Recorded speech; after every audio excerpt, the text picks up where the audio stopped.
اعوذ باللہ من الشیطان الرجیم بسم اللہ الرحمن الرحیم۔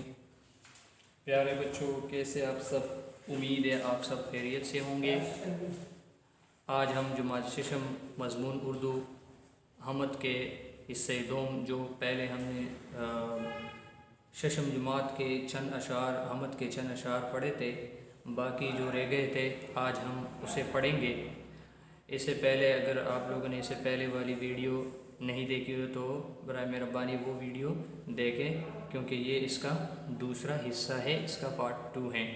تو سب سے پہلے بچوں ہم عنوان نظم حمد کی طرف جاتے ہیں کہ یہ نظم ہے حمد۔ اس کے بارے میں ہم پڑھ چکے ہیں کہ حمد کیا ہے۔ وہ نظم جس میں اللہ تعالیٰ کی تعریف اور بڑائی بیان کی گئی ہو، حمد کہلاتا ہے۔ اور آج جو رہ گیا تھا اس سے پہلے جو ہم نے پڑھا تھا، وہ جو آسا کرے پرخطر راستوں کو، کرے عام انسان پر رابطوں کو، یہاں تک وہ میرا خدا ہے، وہ میرا خدا ہے، یہاں تک ہم پڑھ چکے ہیں۔ اس کے بعد میں جو مصرع ہے، جو شعر ہے، وہ وہاں سے ہے، جو پل پل بدلتا رہے ساعتوں کو۔ آج ہم یہ پڑھیں گے یہاں سے۔ تو بچوں آپ لوگ غور سے دھیان سے سنیں۔ پہلے میں اس کے جو ٹیکسٹ ہے اس کو ریڈ آؤٹ کروں گا، بعد میں اس کی ایکسپلینیشن کروں گا، لیکن جس انداز میں میں پڑھ رہا ہوں آپ لوگ بھی کوشش کریں، تاکہ بعد میں اس قابل ہو جائے آپ لوگ کہ آپ لوگوں کو بھی یہ سمجھ میں آ جائے اور آپ لوگ بھی خود پڑھ سکیں اس نظم کو۔ تو چلو چلتے ہیں سب سے پہلے نظم کی طرف، جو باقی حصہ دوم ہے حمد۔ جو پل پل بدلتا رہے ساعتوں کو، جو ہر لحظہ روکے رہے آفتوں کو، جو پل پل بدلتا رہے ساعتوں کو، جو ہر لحظہ روکے رہے آفتوں کو، جو آسا کرے پرخطر راستوں کو، کرے عام انسان پر رحمتوں کو، وہ میرا خدا ہے، وہ میرا خدا ہے، کرے عام انسانوں پر رافتوں کو، وہ میرا خدا ہے، وہ میرا خدا ہے۔ ہوائے چلا کر جو بادل اٹھائے، ہوائے چلا کر جو بادل اٹھائے، جو پانی کو بوندے زمیں پر گرائے، جو پانی کی بوندے زمیں پر گرائے، جو شاداب بنجر زمیں کو بنائے، جو سورج کی گرمی سے فصلیں پکائے، وہ میرا خدا ہے، وہ میرا خدا ہے۔ جو سورج کو ظلمت کے گھر سے نکالے، جو چاند اور تارے پلک پر اجالے، بہائے پہاڑوں سے ندی بنا لے، جو پتھر میں پابند کیڑوں کو پالے، وہ میرا خدا ہے، وہ میرا خدا ہے۔ پھر دیکھ اس کو، جو سورج کو ظلمت کے گھر سے نکالے، جو چاند اور تارے پلک پر اجالے، بہائے پہاڑوں سے ندی بنا لے، جو پتھر میں پابند کیڑوں کو پالے، وہ میرا خدا ہے، وہ میرا خدا ہے۔ یہ تھا ٹیکسٹ، اور جو میں نے ریڈ آؤٹ کیا۔ ابھی پیارے بچوں ہم اس کے ایکسپلینیشن کو پڑھیں گے، ایک ایک لفظ کے معنی اور اس کے ساتھ اس کی تشریح پڑھیں گے، لیکن پھر ریکویسٹ ہے اگر آپ لوگوں نے اس حمد کی پہلی والی ویڈیو نہ دیکھی ہو تو برائے مہربانی پہلے وہ دیکھیں، وہ اس کے بعد آپ اس کو پڑھ سکیں گے۔ ٹھیک ہے بچوں، تو پھر چلتے ہیں سبق کی جانب، دوسرے جو حصہ دوم ہے اس کی طرف۔ جو پل پل بدلتا رہے ساعتوں کو، جو پل پل بدلتا رہے ساعتوں کو، تو یہاں پر ہم لکھیں گے اس کے جو مشکل الفاظ ہے، اس کو یہاں پر الفاظ، ٹھیک ہے بچوں، اور اس کے معنی۔ پل پل، اس کا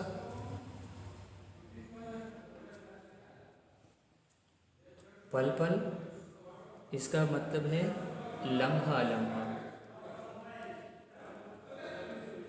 لمحہ لمحہ۔ بدلتا رہے ساعتوں کو، بدلتا رہے ساعتوں کو یعنی وقتوں کو۔ ساعت کا مطلب ہے پیارے بچوں وقت، لمحہ۔ جو ہر لحظہ روکے رہے آفتوں کو، جو ہر لحظہ روکے آفتوں کو۔ تو اس پورے شعر کا مطلب یہ ہے کہ اللہ وہ ذات ہے جو لمحہ بلمحہ بدلتا رہتا ہے اور ہر چیز اپنی ڈیوٹی ٹائم پر دیتا ہے، اللہ کے کائنات میں کوئی انکار کرنے والا نہیں ہے، اور اللہ وہ ذات ہے جو ہر لحظہ روکے رہے آفتوں کو، یعنی جو مصیبت آنے والا ہو، جو تکلیف آنے والا ہو، جو عذاب آنے والا ہو، تو اس کو دفع کرنے والا، روکنے والا اللہ کی ذات ہے۔ یہاں پر آفتوں کا مطلب ہے بچوں، آفتوں کا مطلب ہے مصیبتوں، ٹھیک ہے، مصیبتوں جو پل پل، ابھی یہ میں نے معنی لکھ رہے تھے تو اس لیے شاید آپ کو سمجھ میں نہ آیا ہوگا، دوبارہ سنیے۔ جو پل پل بدلتا رہے ساعتوں کو، جو ہر لحظہ روکے رہے آفتوں کو۔ اللہ، شاعر کہتا ہے کہ اللہ وہ ذات ہے جو آنے والی مصیبت ہو یا تکلیف ہو تو وہ اللہ اسے دفع کرتا ہے۔ یہاں پر وقت کے بارے میں، ساعتوں کے بارے میں، پل پل لمحوں کے بارے میں، کہ یہ لمحے جاتے ہیں، جب ایک لمحہ گزر جاتا ہے تو واپس نہیں آتا، اور لمحہ بلمحہ یہ چینج ہوتا ہے۔ آپ دیکھ لیں، صبح ہوتا ہے، پھر دوپہر ہوتا ہے، پھر شام ہوتا ہے، ٹھیک ہے، سپہر، شام، پھر رات، تاریکی چھا جاتی ہے، پھر، اور ہر چیز کائنات میں وقت کے ساتھ چل رہا ہے، اور ہر چیز اپنے وقت پر اپنی اپنی ڈیوٹی سے انجام دیتی ہے۔ جیسے مثال کے طور پر بچوں دیکھیں، سورج کو، چاند کو، ستاروں کو، یہ اپنے ٹائم پر غروب طلوع ہوتا ہے اور اپنی ڈیوٹی سے انجام دیتا ہے، اور اس سے وقت کا اندازہ بھی ہوتا ہے، یعنی تاریکی آ جاتی ہے تو ہم سمجھتے ہیں کہ ابھی رات ہے، جب روشنی چاہ جاتی ہے تو ہمیں پتہ چلتا ہے کہ ابھی کیا ہے، دن ہے، ٹھیک ہے۔ تو اس کا مطلب ہے کہ اللہ پاک ہمیں ہر قسم کے آفت اور مصیبتوں سے بھی دور رکھتا ہے، ہماری حفاظت بھی کرتا ہے، اور وقتوں کو بھی بدل دیتا ہے۔ چلو نیکسٹ، جو آسا کرے پرخطر راستوں کو، پرخطر راستوں کو، جو خطروں سے بری ہوئی راستے ہیں، یعنی خطروں والی راستوں سے، کرے عام انسان پر رابطوں کو، کرے عام انسان پر رابطوں کو۔ یہاں پر رابطوں کا مطلب ہے،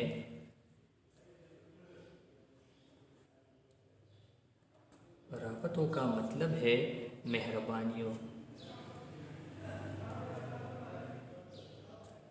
رابطوں کا مطلب ہے مہربانیوں۔ پھر سے دیکھیں، جو آسا کرے پرخطر راستوں کو، کرے عام انسان پر رابطوں کو، یعنی انسان کے لیے سب چیزوں کو انسان کے لیے مسخر بنائے اللہ نے۔ آپ دیکھیں، پہاڑ کتنے مضبوط ہیں بچوں، پہاڑ انسان تراش کرتا ہے، پہاڑ میں راستے بناتے ہیں، یہ کس نے یہ طاقت عطا کیا ہے؟ اللہ نے۔ اور جو پرخطر راستے ہیں، اس کو آسان بنائے، یعنی جو مشکل کام ہے، شاعر کا مطلب ہے کہ جو مشکل کام ہے اللہ نے انسان کے لیے وہ آسان بنا دیا ہے، اور جو پرخطر راستے ہیں، جو پرشک تاریکی اور جو جانی خطرناک راستے ہیں، اس کو اللہ تعالیٰ انسان کی حفاظت کرتا ہے، اور انسان کے لیے سب کچھ آسان بنا دیا ہے۔ کیونکہ میں نے ایک مثال دیا آپ لوگوں کو پہاڑ کی، تو پہاڑ میں انسان راستے تلاش کرتا ہے، تراشی کرتا ہے، تو یہ مشکل کام ہے پتھروں کو تراش کرنا، لیکن اللہ نے انسان کے لیے آسان کر دیا ہے، آسان بنایا ہے۔ آسان کا مطلب آسان، ایزی، کرے عام انسان پر رابطوں کو۔ اور اللہ وہ ذات ہے کہ اللہ پاک انسان پر اپنی مہربانیاں کر رہے ہیں اور کرتے ہیں، بہت سی مہربانیاں ہیں انسان کے اوپر اللہ کے، کتنے، جب قرآن پاک میں اللہ تعالیٰ فرماتا ہے کہ اگر آپ سارے سمندر اور سارے درخت جو ہے وہ قلم بن جائے اور سارے سمندر سیاہی بن جائے، پھر بھی آپ لوگ ہمارے نعمتوں کو شمار نہیں کر سکتے، تو وہ کون ہے؟ وہ میرا خدا ہے، جو یہ سارے جو اوپر جو پل پل بدلتا ہے، جو وقت کو بدلتا ہے، جو مہربانیاں کرتا ہے، جو اپنے بندوں کو مصیبتوں سے دور رکھتا ہے، جو پرخطر راستوں کو آسان بنا دیتا ہے، جو انسان پر بہت مہربانیاں کرتا ہے اور انسان کو ہر قسم کی مصیبتوں سے اس کی حفاظت کرتا ہے۔ تو شاعر کہتا ہے کہ وہ کون ہے؟ وہ میرا خدا ہے۔ یہ کسی اور کا کام نہیں ہے۔ جو مندرجہ جتنے بھی ذکر ہوئے یہ کسی اور کا کام نہیں ہے، وہ میرا خدا ہے، یہ میرے رب کا کام ہے، یہ اللہ تعالیٰ کا کام ہے جس نے یہ سب چیزیں آسان بنایا ہے، آسان کر دیا ہے۔ آگے چلتے ہیں۔ ہوائیں چلا کر جو بادل اٹھائے، جو پانی کو بوندے زمین پر گرائے۔ تو اس کا مطلب ہے کہ ہوائیں چلا کر جو بادل اٹھائے، بچے دیکھیں جب سورج اٹھتا ہے تو آرام سے یہ بادل چھا جاتا ہے آسمان پر، اور جب آسمان پر چھا جاتے ہیں تو یہ اپنے بیچ میں چھا جاتے ہیں، ایک دوسرے سے ملتے ہیں، اور ملنے کے بعد یہ ایک دوسرے کے قریب ہو جاتے ہیں اور اس سے پانی کی بوندیں شروع ہوتی ہیں۔ تو یہاں پہ بوندوں کا مطلب ہے، بوندے کا مطلب ہے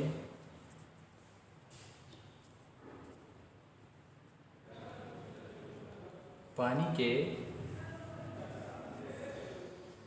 کے قطرے۔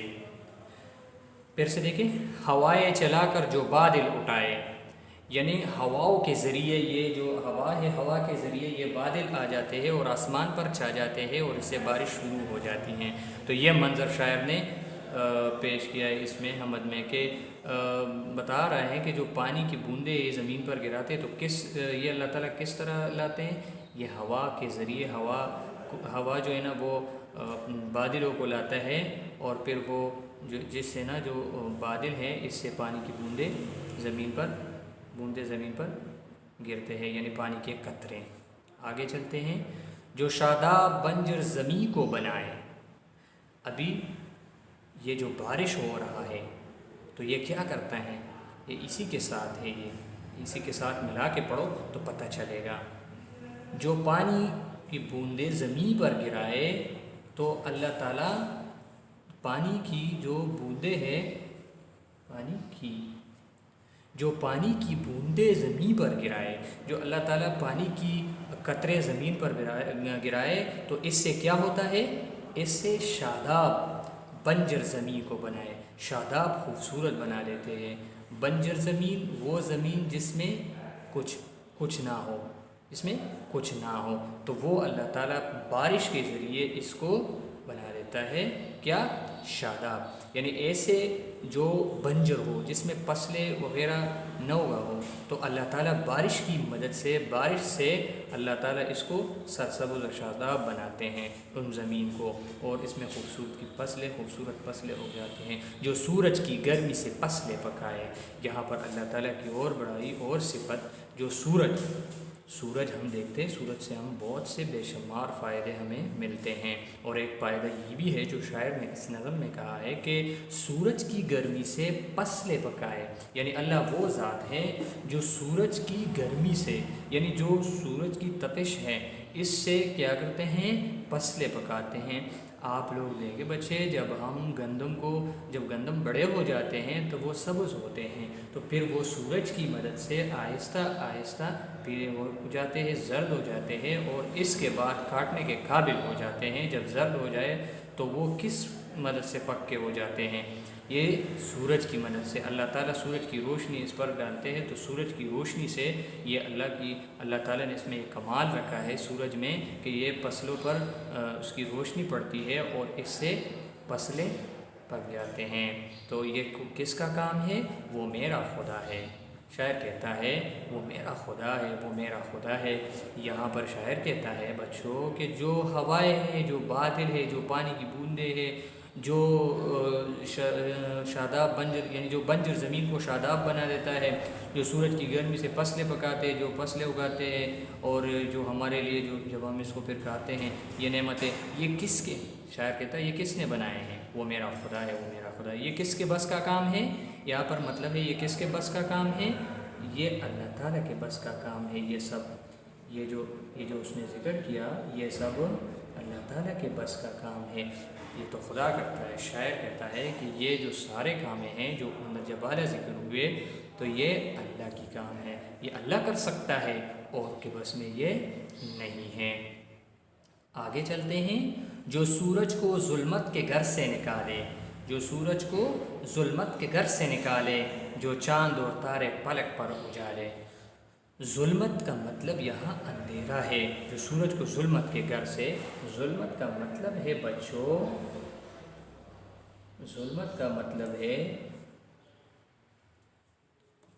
اندھیرا، تاریکی، اندھیرا، جو چاند اور تارے پلک پر اجالے۔ پلک کا مطلب ہے بچوں، پلک کا مطلب ہے آسمان، تو پلک کا مطلب ہے آسمان، تو جو سورج کی ظلمت کے گھر سے نکالے، جو چاند اور تارے پلک پر اجالے۔ جو سورج صبح صبح جب سورج نکلتا ہے، غروب ہوتا ہے، طلوع ہوتا ہے، تو یہ آہستہ آہستہ نکل جاتا ہے اور روشنی سارے فضا میں چھا جاتی ہے۔ تو یہ کس کا کام ہے؟ یہ میرا خدا ہے، یہ اللہ کا کام ہے، جو چاند اور تارے پلک پر اجالے۔ اور یہ جو چمکتے ہوئے اجالے، چمکتے ہوئے جو چمک رہے ہیں آسمان پر، تو یہ چاند اور تارے، یہ کس کا کام ہے؟ اس کا چمکنا، اس کو روشنی دینا، یہ اپنے بس میں نہیں، یہ اللہ نے یہ طاقت عطا کیا ہے، تو یہ بھی اللہ کا کام ہے۔ بہائے پہاڑوں سے ندی و نالے، اور اللہ وہ ذات ہے جو پہاڑوں سے ندی و نالے جاری رہتے ہیں، برفباری ہوتی ہے اور اس سے پھر پانی نیچے نکل آتے ہیں، جو پتھروں میں پابند کیڑوں کو پالے۔ اللہ وہ ذات ہے بچوں، اللہ وہ ذات ہے جو ایک کیڑا پتھر کے اندر ہو تو اللہ اس کو رزق دیتا ہے۔ اس سے شاعر کا مطلب ہے اس سے کہ اللہ رزق دینے والا ہے ہر چیز کو، اللہ رازق ہے۔ اللہ اگر کیڑا پتھر میں بھی ہو تو اللہ اسے رزق دیتا ہے، اللہ رازق ہے، رزق دینے والا ہے، پالنے والا ہے۔ جتنے بھی مخلوق ہے اللہ کے، تو اس سے رزق دینے والا اللہ تعالیٰ کی ذات ہے، تو اللہ کے سوا کوئی رزق دینے والا اور پالنے والا نہیں ہے۔ یہاں پہ شاعر نے کیا خوبصورت مثال دیا ہے بچوں کیڑے کی، تو کیڑا جو ہوتا ہے وہ اگر کہتا ہے کہ اگر وہ پتھر کے اندر کیوں نہ ہو تو پھر بھی اللہ اسے رزق دیتا ہے جہاں پر بھی ہو۔ اتنے سارے مخلوقات ہیں اللہ کے، جانور بھی ہے، کیڑے بھی ہے، انسان بھی ہے، پانی میں بھی مچھلیاں وغیرہ ہے، تو اس کو پالنے والا کون ہے؟ اللہ کی ذات ہیں۔ اسے کون رزق دیتا ہے؟ اللہ دیتا ہے۔ ہمیں انسان بھی، ہمیں بھی اللہ رزق دیتا ہے، لیکن ہمیں محنت کر کے کماتے ہیں اور پھر کھاتے ہیں، تو اللہ تعالیٰ ہمیں بھی رزق دیتا ہے۔ ایسا نہیں ہے کہ ہم محنت کرتے تو یہ ہماری کمال ہے، ہاں اللہ تعالیٰ ہم محنت کرتے ہیں، اللہ رزق دیتا ہے، یعنی اس مصرے کا مطلب ہے کہ رزق دینے والا اللہ تعالیٰ کی ذات ہے۔ ٹھیک ہے بچوں، وہ میرا خدا ہے، وہ میرا خدا ہے، وہ تو اللہ کی ذات ہے۔ شاعر کہتا ہے کہ سورج کو ظلمت کے گھر سے نکالنا، چاند اور تارے کو پلک پر اجالا کرنا، روشنی دینا ان کو، یہ کس کا چمک دینا، یہ کس کا کام ہے؟ وہ میرا خدا ہے، یہ اللہ کا کام ہے، رزق دینا اللہ کا کام ہے، تو یہ سب اللہ کر سکتا ہے، انسان کے بس میں یہ نہیں، نہ کسی اور مخلوق کے بس میں یہ ہے۔ تو آج یہ ختم ہو گیا بچے، اور آج تک یہ کافی ہے۔ تھینک یو سو مچ، ہم اپنے دعاؤں میں یاد رکھیں۔ اللہ حافظ۔